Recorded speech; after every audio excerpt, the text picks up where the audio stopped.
ये मोदी जी को बेहतर पता है कि डील ओके करनी है या नहीं करनी। और आप उसके ओवरऑल बाद सारी एयरफोर्स वगैरह सब लोग देखेंगे, जो उनका फाइटर जेट तैयार हो रहा होगा, तो जाहिर बात है हर चीज में टेक्नोलॉजी के लिहाज से इंडिया बहुत बेस्ट जा रहा है। बहुत तो बेस्ट जा रहा मुझे है। नहीं लगता कि वो जो उनका फाइटर जेट है वो अनसक्सेसफुल अब रहे। देखो, नाउ भारत के इतिहास में पहली बार है जब एक proper 5th generation fighter jet हमारे देश में आया हो। और आया भी कौन सा फाइटर जेट है?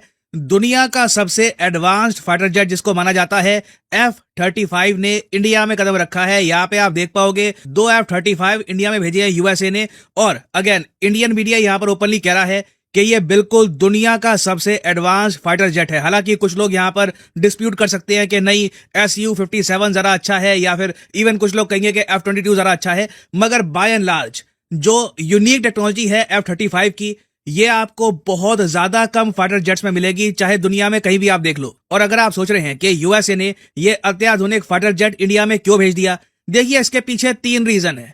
पहला रीजन तो ये है पोटेंशियल बिजनेस डील। फिर दूसरा रीजन है strategic support, geopolitical support India को दिखाना कि यूएस एयरफोर्स अपना जो सबसे एडवांस फाइटर जेट है ये भेजती है इंडिया में। और तीसरा यहाँ पर रीजन ये है रशिया के साथ राइवलरी। ये तीनों रीजंस मैं आपको समझाऊंगा। सबसे पहले हम बात करते हैं F-35 इंडिया डील की।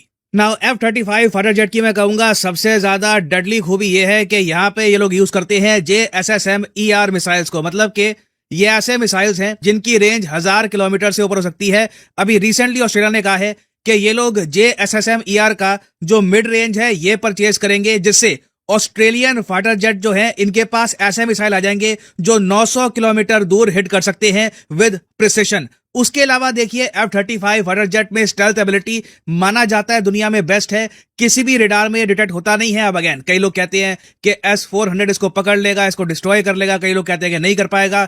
इंटरनेट पर पता नहीं कितने लोगों ने इस पर ब्लॉग लिख दिए, आर्टिकल लिख दिए, मगर जब तक इनका सामना रियलिटी में होगा नहीं, हमें पता लगेगा नहीं कि क्या एक S-400 एक F-35 को डिटेक्ट कर पाता है या फिर नहीं कर पाता ना। वो अलग कहानी है, मगर एटलीस्ट मैं कहूंगा कि आपको बिल्कुल बहुत एडवांस्ड लेवल का एक रेडार चाहिए, तभी आपको आइडिया हो पाएगा कि F-35 वाला है, नहीं तो दुनिया में ज्यादातर रेडार्स ये फेल कर देगा। और आप में से कई लोग पूछोगे मगर F-35 की जो सबसे आइकॉनिक एबिलिटी है वो तो ये है कि यहां पर है STVL, मतलब कि short take off and vertical landing operation. For example यहाँ पे आप देख सकते हो जिस तरीके से ऑलमोस्ट एक हेलीकॉप्टर लैंड होता है ना वर्टिकली, ऑलमोस्ट वैसे ही एक F-35 को आप लैंड कर सकते हो। मगर यहाँ पे एक कैच है, जो इंडिया में यूएसए ने भेजा ना F-35, ये है F-35A, और जो ये करतब कर रहा है F-35 ये वाला है F-35B। तो जो इंडिया में आएगा ना F-35, ये इस तरीके से लैंडिंग नहीं कर पाएगा, ये प्रॉपर लैंडिंग करेगा जिसको हम कहते हैं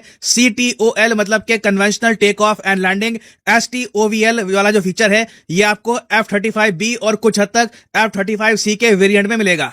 अब यहाँ पे आप कह सकते हैं चलिए ठीक है मान गए, बिल्कुल एक एडवांस लेवल का फाइटर जेट है, अलग ही लेवल है इसका, 900 किलोमीटर की रेंज वाले मिसाइल, डेफिनेटली इंडिया के लिए एक नई टाइप की टेक्नोलॉजी है। मगर हमें यहाँ पे एक क्वेश्चन ये पूछना पड़ेगा कि अचानक से यूएस इसके दर्शन हमको क्यों करा रहा है। इसके पीछे देखिए एक बहुत ही सिंपल आंसर है, AMCA, advanced medium combat aircraft, जो भारत का 5th जनरेशन फाइटर जेट होगा, जो भारत का जवाब होगा टू F-35। ये धीरे धीरे शेप ले रहा है। भारत बहुत ही जल्द खुद का एक F-35 जैसा फाइटर जेट बना देगा। अब अगेन उसमें रेंज मिसाइल्स कितनी होगी, क्या ये वर्टिकल लैंडिंग कर पाएगा नहीं कर पाएगा, ये बहुत सारे सवाल है। मगर उसमें 5th जनरेशन फाइटर जेट वाले बहुत सारे जो फीचर हैं बिल्कुल आपको मिलेंगे। भारत ने हाल ही में जो हमारे यहाँ प्राइवेट कंपनियां हैं जैसे कि टाटा, उसके अलावा L&T, उनको कहा है कि आप भी इस प्रोग्राम में अपना कंट्रीब्यूशन दीजिए, ये देश की तरक्की में एक बहुत ही बड़ा रोल निभाएगा। तो जैसे जैसे हम देख रहे हैं कि भारत का AMCA डेवलप हो रहा है, उम्मीद है कि 2024 तक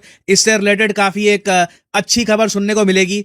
यूएसए ने अचानक से अपना अत्याधुनिक फाइटर जेट इंडिया को भेज दिया है, और रिपोर्ट्स बिल्कुल ये आ रही है कि यूएसए ने ये फाइटर जेट इंडिया को ऑफर भी किया है कि आप इसको अगर परचेज करना चाहें परचेज कर सकते हैं।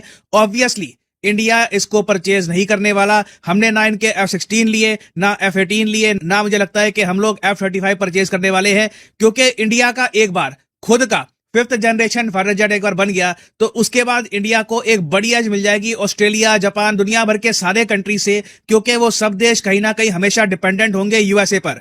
अब ऑब्वियसली यहाँ पे आप ये भी सोच सकते हैं कि यूएस कितना जरा क्लेवर कंट्री है। जैसे ही हमारा AMCA अब शेप ले रहा है, इन्होंने अब ऑफर कर दिया अपना F-35 इस उम्मीद से कि क्या पता इंडिया जो अपना प्रोजेक्ट है ये छोड़कर हम पे डिपेंडेंट रहे। बिल्कुल यूएस क्लेवर है, बिल्कुल यूएस अपॉर्चुनिस्टिक है। हाल ही में हमने देखा कि हमारे देश में जब जम्मू में रिपोर्ट आई कि लिथियम मिल चुका है, यूएसए के जो एनर्जी डिपार्टमेंट के लोग हैं ये भी इंडिया में आ गए।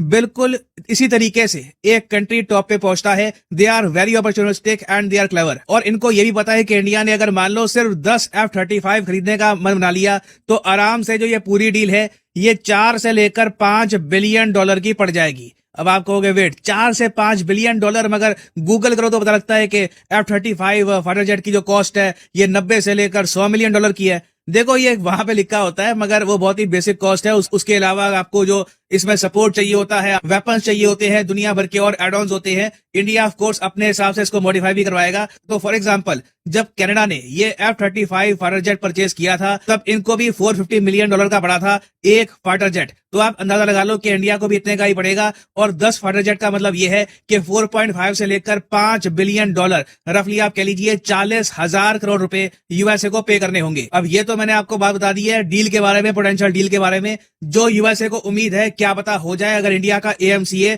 इतना सक्सेसफुल नहीं होता। दूसरी यहां पर बात यह भी आती है कि देखिए एक जियोपॉलिटिकल गेम चल रही है यूएसए और रशिया के बीच में कि इंडिया को अपना मित्र मुल्क कौन बनाकर रखेगा। इंडिया ज्यादा स्ट्रॉन्गर आप कह लो पार्टनर किसका होगा, यूएसए या रशिया का। जैसे ही रशिया ने यह अनाउंस किया कि ये लोग अपना Su-57, इस पर मैं वीडियो बना चुका हूं कि रशिया ने इंडिया को ऑफर किया है अपना चेकमेट फाइटर जेट। जो इनका चेकमेट है ये है Su-75 और दूसरा इससे पहले इनका बन चुका है स्टेल्थ फाइटर जेट, ये है Su-57। तो रशिया का प्लान ये है कि एरो 2023 जो बेंगलोर में एक बहुत ही बड़ा एरो शो होने वाला है इंडिया में, वहां पर ये लोग भेजेंगे अपना Su-57। उसको भी काउंटर करने के लिए यूएसए ने भेजा है अपना F-35 के ठीक है अगर रशिया अपना 5th जनरेशन फाइटर जेट भेज रहा है तो हम भी भेजेंगे अपना F-35। और मैं आपको बता दूं लोगों का सारा ध्यान ना अब Su-57 से हटके चला जाएगा F-35 पे, क्योंकि F-35 की इतनी चर्चा होती है ऑनलाइन सोशल मीडिया पर कि ऑलमोस्ट एक सेलिब्रिटी सा ही बन गया ये। फिर फाइनली देखिए यहाँ पे इशू आता है चाइना का। इंडिया चाइना का एक नेबरिंग कंट्री है। हमारे रिलेशन जो है चाइना के साथ ये आज के समय नॉर्मल नहीं है। यूएसए ने इंडिया को बैक किया है ओवर दिस टाइम। रशिया का इतना सपोर्ट इंडिया को मिला नहीं है रिगार्डिंग चाइना। मगर हमें यहाँ पर यह देखना होगा कि एक ऐसे टाइम में जब यूएस अब ओपनली शूट डाउन कर रहा है चाइना के बलून्स और चाइना भी कह रहा है कि यूएसए ने बहुत सारे गुब्बारे भेजे हैं इनके देश में, ऐसे टाइम में F-35 इंडिया में आता है, ये बिल्कुल एक बहुत ही स्ट्रांग जियोपॉलिटिकल मैसेज भेजेगा चाइना को। तो हर तरफ से मैं कहूंगा परफेक्ट टाइमिंग, परफेक्ट प्लेस, बिल्कुल एक मैं कहूंगा बढ़िया जियोपॉलिटिकल मूव है यूएसए की तरफ से। इन्होंने एक स्ट्रांग स्टेटमेंट दी है कि ये लोग इंडिया के साथ डीपली एंगेज्ड हैं। और अगेन अब यूएसए को इस बात की भी उम्मीद है कि इंडिया का अगर AMCA फेल होता है तो इनको बिलियंस कमाने का मौका भी मिलेगा। वो ऑफ कोर्स हम पे डिपेंड करता है कि हम अपने प्रोजेक्ट पर बिलीव रखें और कोशिश करें कि इंडिया अपना 5th जनरेशन फाइटर जेट खुद बनाएगा। और जो एरो इंडिया शो है ये स्टार्ट हो चुका है 13 फरवरी से और खत्म होगा 17 फरवरी को। इससे रिलेटेड और कुछ न्यूज आती है उस पर मैं एक अपडेटेड वीडियो लेके आऊंगा आपके लिए। खुद तो मैं सुलह के लिए बिल्कुल नहीं आता,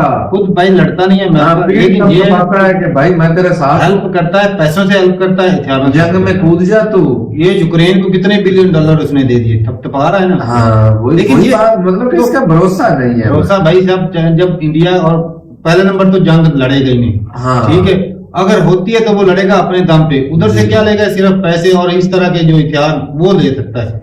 इंफॉर्मेटिव सी वीडियो थी, मैं वही टाइटल पढ़ के कहती कि यार अगर भेज दिया तो इतना चर्चा क्यों हो रहा है, बट वीडियो देख के पता चला कि यूएसए काफी ज्यादा क्लेवर है, रोकने की बात है। वही मनी 4 to 5 बिलियन डॉलर की डील हो सकती है अगर 10 फाइटर प्लेन अगर खरीदता है। जस्ट इमेजिन ये इसकी जो वैल्यू पता है कितनी, पाकिस्तान में जितना खाली उनके वो रिजर्व रह के ना उतनी है। तो मतलब बात ही ना करके अभी फिलहाल अभी बातें बड़ी बड़ी हो रही है।